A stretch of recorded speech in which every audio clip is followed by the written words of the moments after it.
Днес искам да ви запозная с кърменето и с това колко е важно, тъй като се занимавам с хранене, имам доста опит.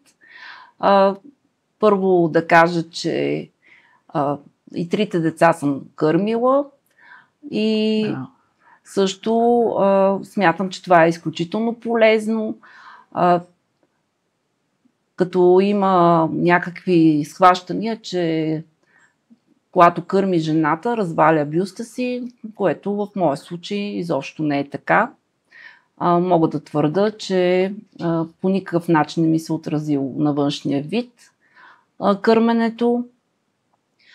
Кърмата се явява най-естествената храна за детето и най-добре се усвоява от организма. Също осигурява добър имунитет и има витамини, хранителни вещества. Дори си не бях направила опит, когато родих второто си дете.